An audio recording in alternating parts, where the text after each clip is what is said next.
So homelessness in the UK is immense. It affects particularly young people, of one in five of which are forced to sleep in rough or dangerous environments in the UK. Unsurprisingly, homeless people are almost twice as likely to die as their non-homeless peers. Homeless people, who are often excluded from participating in sport due to financial constraints or issues around mental and physical resilience, can miss out on the associated camaraderie and positivity that comes out with sports. We have in the studio with us today British Somali Olympic athlete Zamzam Farah and her mentor Giles, who'll be talking to us today about Zamzam's story and the inspirational work that the running charity conducts. That's right. It's our absolute pleasure to have both Jamie and Zamzam on the sofa. Assalamu alaikum, guys. How are you doing? Very good. Thank you for joining us on the Sisters Hour sofa. Now we'll start with you, Zamzam. Yeah. You were inspired to start running by the Olympic athlete Muhammad Farah. Is that right? Yeah, cool. So tell us your story. How did you get into running? Basically, I started when I was a kid, sport, and it's something I've been passionate about, like it. So I started when I was 5 years old playing football. So it was quite tough. It was really, I used to get a lot of complaint about my residents, the village I was born and grew up. Like most of the time they come to my house and tell my mom I have to stop like playing football. Yeah. Because I'm a girl. So and this was in Somalia, wasn't it? In Somalia, yeah. And it was like, my mom was really amazing, mom. I really appreciate with her because if I wouldn't have it, I wouldn't be the best that I am today, and I wouldn't be in here. So I'm really grateful and appreciate having to my mom besides me and helping me all the time. So wherever I get complained about for the residents, or even if I've been bullied or discriminated, like, you're really a girl, you can do anything about that, like. And you really did, didn't you? You took part in the 2012 Olympics, the 400-metre race. Yeah. And you were also a flag bearer for that particular Olympics in London. Tell us a bit about your experience. It was a great experience, and it was really amazing. And I will never forget for that. It's going to be something I will remember it for the rest of my life, because like the opportunity I get, it was a very amazing opportunity, and I really appreciate it for that. And thanks to God for everything. So there's a lot of people who doesn't get that chance, especially there's a lot of athletic who qualified but didn't get the chance to be represented for the Olympics. So for me, it was a great opportunity, and it was something always in my mind. I never forget it, never leave with me. It stayed with me all the time. And I really remember by the night I was carrying the flag. Yeah. Being that overcrowded, I've never seen it. I've been represented my country before the Olympics 3 times, like basketball and twice for handball. It wasn't for the first time I represented my country. Oh, okay. But it was the first time ever I did it for official running. Yeah. For that kind of high level. How did you train to do that? I mean, you must need to do. Where does the running charity come into business? Exactly. Yeah. Really briefly before we go to break. So the running charity was set up by a couple of really inspirational guys who work with young people who had either were homeless or had been homeless and were living in hostels. And they were really keen to get these guys and girls kind of active as a way of building esteem as well as physical health. And I came across the running charity myself, having heard about them through one of their previous mentees, Claude, who now actually works for the running charity. He ran the London Marathon a couple of years ago, and I heard this story on Radio 4, and I thought, these are exactly the kind of people that I want to work with. I love running.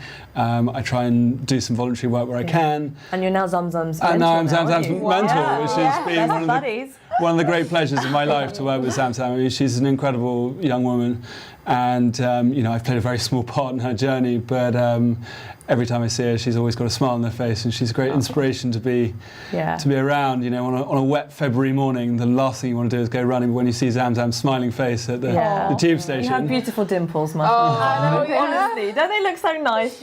Cool, thank you. Well, we will be catching up with Zamzam and Jamie very shortly after the break, where we'll be learning more about the running charity and also more about Zamzam's story. I'm really intrigued to know. I remember the 2012 Olympics like it was the other day, honestly. Same. So we will be catching up with you guys very soon, but until then, assalamu alaikum. Assalamu alaikum and welcome back from the break. We are still joined on the sofa by Olympic athlete Zamzam Farah and her mentor from the running charity. So, Jamie Giles. So, we were discussing earlier about the Olympics and your training, but really you really do a lot of work around kind of trying to break those stereotypes, because back home in Somalia, women are not as involved in sports as here in the UK. Yeah. Can you tell us more about that?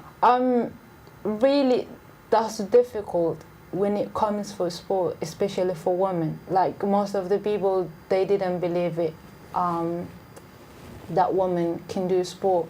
The only thing that they believe is like going to school, education, or like getting married and stay at home, that kind of stuff. But when it comes to sport, like they feel shame. Like, Do you mean in terms of professional sport or just general sport? wherever it comes to sport, like they say you are a woman, so you're not allowed to do for that kind of stuff. Sometimes they like make about religion, say outside of religion you're not allowed to do for that. So but when it comes to religion, like it's different. Like if I'm playing with the boys, yeah, obviously religion, it doesn't allow me, I know for that, but I'm playing with other ladies which same like me. So what's the difference? Me and her, nothing different. Wherever she's from or wherever she was born or wherever she believes, she's a lady and I'm lady, and we just having a fun. And the sport always is something that makes you happy. So that's what I liked it about. So Yeah, and how did you come to becoming an Olympic runner? it was tough and strong journey, to be honest, sad sometimes, and like when I remember it, it's like something never goes out, but the other side, like I say, okay, this is what you get it, this is what you did it, and this is the decision that you make, this is what you're thinking about, so forget whatever happens in the past. Let's go and be bygones. So that's what makes me strong all the time.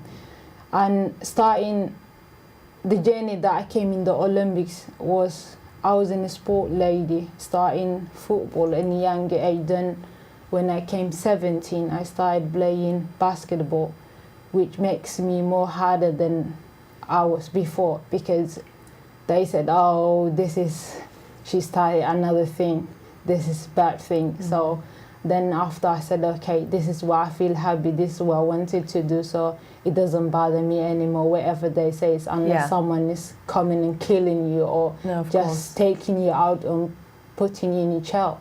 And what was your family's reaction, Zamzam, and of that of your local community when you said, right guys, I'm off to London for the Olympics? Most of the community, not only community, to be honest, most of Somali people was really proud of me representing for the country. There's a lot of people we had connection at them right still when it comes for social media like WhatsApp or Facebook, or then they still proud of me and give me support, and they say don't give up, try your best, do what you can do, don't ever give up till you feel like this is the time that I can do anything at all. Did you suffer any backlash then from in the Olympics from the people of Somalia? Were there any people that maybe had a negative of a woman doing sports, because you like you said earlier, they're not used to that? There's a lot. To be honest, like they believe in general that sport is not good for ladies. And the other thing, when it comes like a lady wearing a trouser or running around, they feel ashamed. So they feel that you broke in like what we had in traditional. But to be honest, it's not something bad. It's something like to take you the right way for sport. It's not something take you like bad things. Like even if you do by yourself or not having a fun with other people, it's it's really healthy if it keeps you fit. But they didn't understand in that way. They think the other way around for the bad things, like when a lady goes out, it's really bad and it's shame. So that's the way they think and what I feel it. But it's really hard. It's not like that. When the person gets old after 15, it's maybe enough mature. So like if someone wants to do bad things, no one can stop, to be honest. That's so true. yeah, so whatever, if you're the dad or the mom or uncle or aunt or brother or sister, if this person made the decision to do that things, no one can stop unless God. Exactly, So, and you've done a really fantastic job in empowering Somali women, which is your aim that you set out to do, wasn't it? To show women that it doesn't matter, you know, what obstacles come your way. If you really want to do something, you can go out and do it. And look, I'm an embodiment of that. Yeah, but everything happens for a reason, doesn't it? I mean, if they hadn't had that reaction, you wouldn't have, you know, become an asylum seeker here and then have met Jamie in the end. So how did that happen then? You know, where after the Olympics you had a few troubles back home. Yeah. So what happened then, and how did that connect? Because you received some death threats, didn't you? Yeah. From in back home, which really hard for me. So then after the Olympics, and when I get the death threat and that kind of things, I granted asylum in the UK, and after a couple months I get the permanent resident card. So that being entitled, I have to stay in the UK. Yeah. So, which I really appreciate. Thanks to God and thanks for UK government for allowing me to stay in Britain. Then after, I became homeless, and before I didn't get the permanent resident, I was in homeless by that time. But when I get the permanent resident, that changed my life, because I can go the housing, and I can get somewhere to say it really helped you, because you are someone who had right to stay in the country. Definitely. And Jamie found you there, didn't he? You found Zamzam at one of the hostels. Well, no. I mean, I'm a mentor for the running charity. The running charity was set up by a couple of really great guys, Mark and Alex, a few years ago. Big ups, Mark and Alex. Big ups to Mark and Alex, exactly. And Lucy and Claude and all the rest of the gang there, and a really wonderful board of trustees who are very supportive of their work. Mark and Alex really started out working with young people in homeless hostels, and noticed that a lot of young people didn't really have the same access to sport as you guys have outlined. You know, there are economic and social barriers to participating in sport when you're a homeless person living in a shelter. So they set up the running charity, which is a mildly misleading title for the charity, because it does so much more than running. They specialise in things like boxing, general sort of weight classes, running, football, all of this kind of stuff. But there is a focus on running, because the barriers to entry to running are very low. Running is the most natural thing in the world. Everyone can run, be it for a bus or for a marathon. Zamzam and I have run both. Don't know which one we prefer more at this point, but I've run one, and it wasn't the marathon.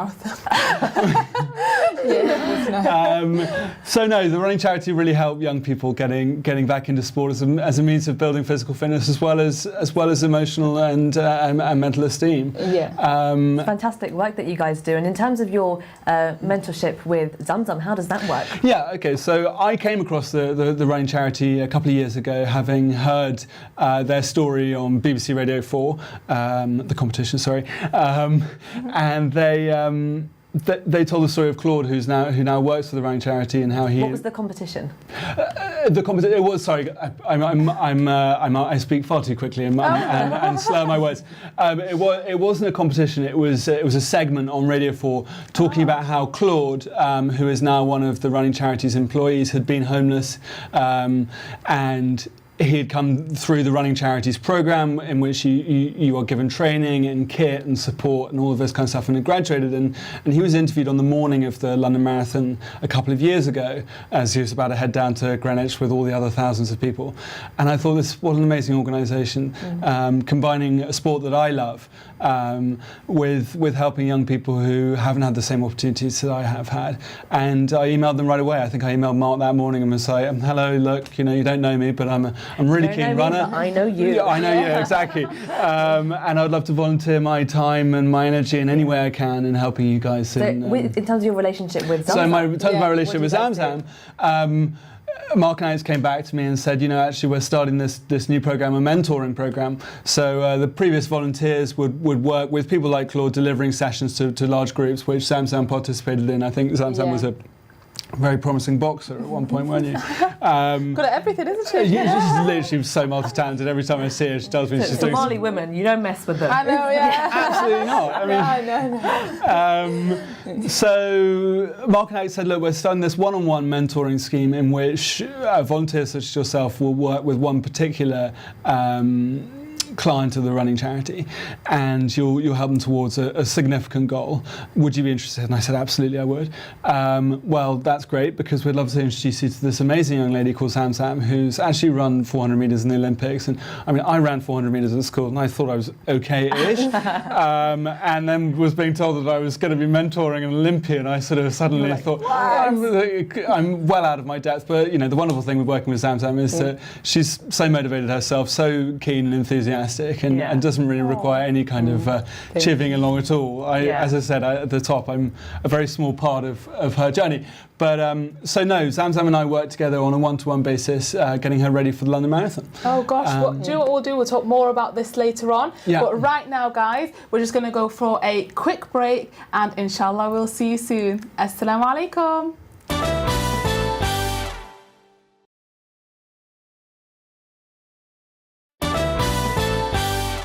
Assalamu alaikum and welcome back from the break. We are still joined on the sofa with Olympic athlete Zamzam and her lovely mentor Jamie from the running charity. Guys, thanks for sticking around.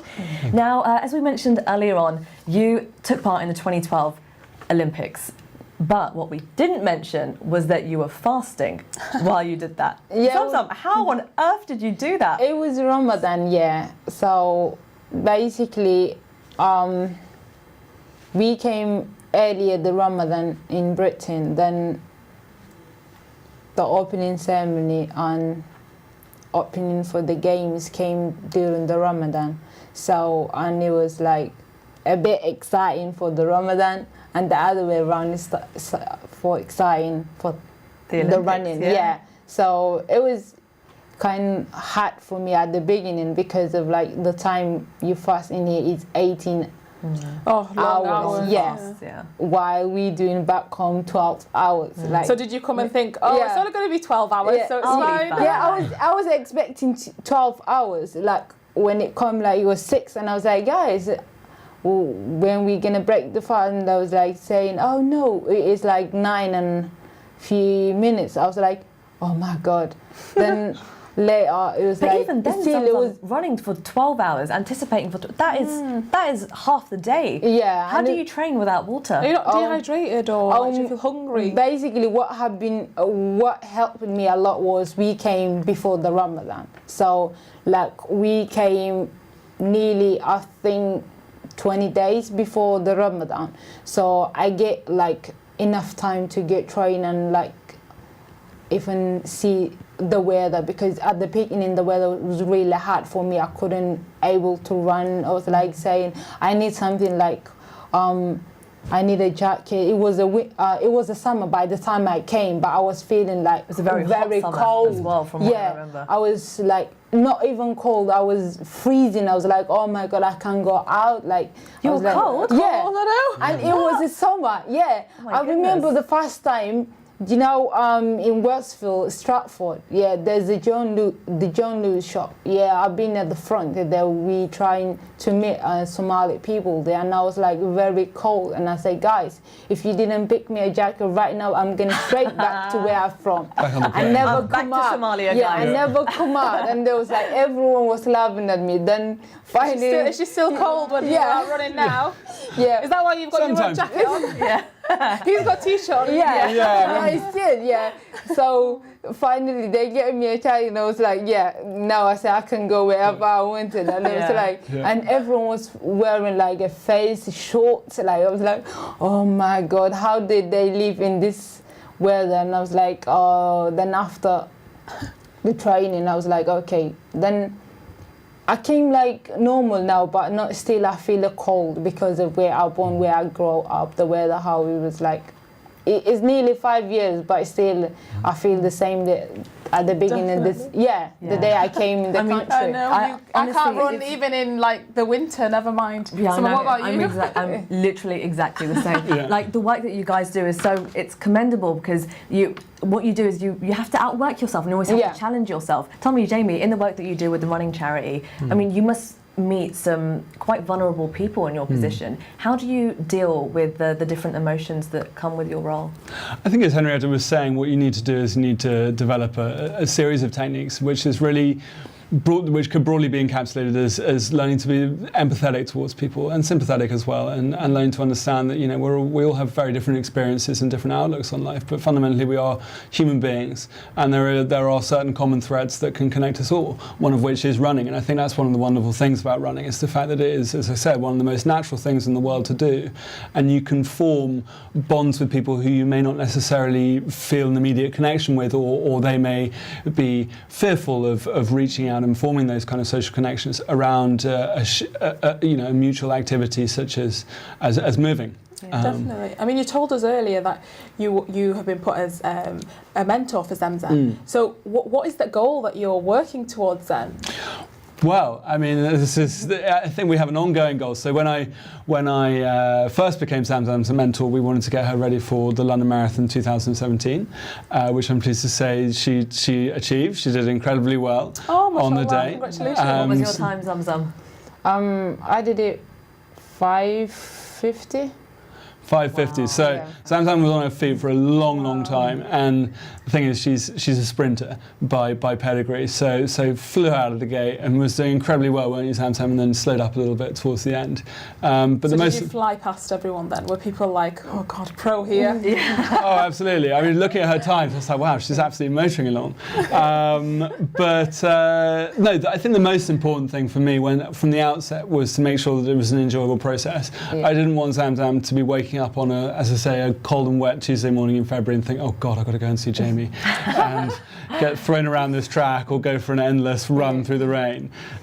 So the goal has always been to find Zamzam's love of running again, get her back into the habit of doing it and enjoying it and getting all of the many benefits from it that she's enjoyed in the past. And the marathon was really the first stage of that. Was not a goal was a goal in and of itself, but I think the goal is a lifetime of enjoyment and thriving in running. Are you aiming for the next Olympics? Are you guys working towards that, or what's the situation with that? Yeah, basically my aim is to be for the next Olympics. So Is that 2020? Yeah. Yes. Zamzam takes 2020. It's really, I have to hard work, so it's not something that's going to be easy. So I've been on 2012, so it was experience. So I know how it takes now, what I want to do, because before I didn't get the opportunity to have the facilities that I needed, or what kind of thing that athletes needed, because of where I'm born and where I grow up, and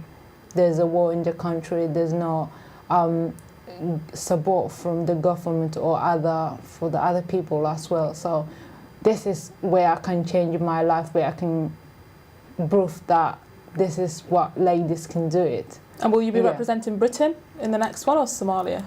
Is that a hard decision, or what can you... It's not, for me, it's not a hard decision, but it's what people most of the time ask me, would you represent Britain or for Somalia? To be honest, where I can get the chance for Somalia, for Britain, I will represent, and I'm really proud of too, because Britain is where I live now, where my life is depending on now, and Somalia is where I'm from, and nothing between them. It's both of my countries, and I'm really happy to represent both of the country. So now you've got the support of the lovely Jamie from the running charity. Yeah. I mean, how many other lives have you guys turned around from? Well, I mean, so my journey with the running charity really started with working with Zamzam, and since then I've started working with a slightly broader group of people. We meet for kind of park runs and races like this. But our hope, and I think both Zamzam and my hope, is that Zamzam is going to later this year will undertake some qualifications herself and will become a mentor to young women. I mean, she's an incredibly inspirational young person. I think with a little bit of sort of academic sort of training, you can be a fantastic coach yourself and really kind of spread you can see the seed flourishing already. Yeah. It's so good that both of you using your platforms to do good, and it's something that was occurred in my head as we were speaking just now, Zamzam, was that how do you run with a hijab on? Is that difficult? I mean, I don't wear a hijab, so I don't know what it feels like or what the struggle is. But running like at okay. I feel the struggle at the gym sometimes. Oh, like you go to the gym, Sarah. Don't even try that. Don't you say that to them. I do sometimes. Yeah, when I find time in between my life, I go to the gym sometimes. Yeah, it's not hard. No, it's not difficult, to be honest. Like, if you haven't wear it before the hijab, maybe you feel uncomfortable. Say, I can wear it, I can do it, but something that being part of your life and having for the rest of your life, and having when you were a kid, is not something going to be difficult for you. And for me, it was easy. When I was back home, I used to wear all the little ones, that one cover for the hair, but as soon as I've been in here, maybe it's the weather. I prefer to wear the big ones. Yeah, like to cover it for your ears, keep your ears warm. Yeah. Because instead of having like the things that always they put it on the heads, it's better than to have it nice and comfortable scarf so I can wear and enjoy it. Yeah. Gosh, you guys do such amazing work, and we can't wait to see you go to, in the Olympics, inshallah, in 2020. We will definitely be watching. And thank you so much, Jamie, for being with us. And Pleasure. guys at home, follow them, therunningcharity.org. You can find their website as well as on Facebook and Instagram, which is The Running Charity, or Twitter, running_charity. Thank you for being with us. Thank you. Thank you. You guys have been fantastic, but unfortunately we are now out of time. We hope you've enjoyed today's show as much as we have. A massive thank you to Zamzam and Jamie, and to all of you lovely people watching at home. You can follow us on Facebook, Twitter and Instagram by searching at British Muslim TV. Make sure to hashtag Sisters Hour when you're commenting. That's right. We want to know what your running stories are, so let us know. But it is the end of the show again, so we'll be back tomorrow on your screens. Assalamu alaikum. See you later.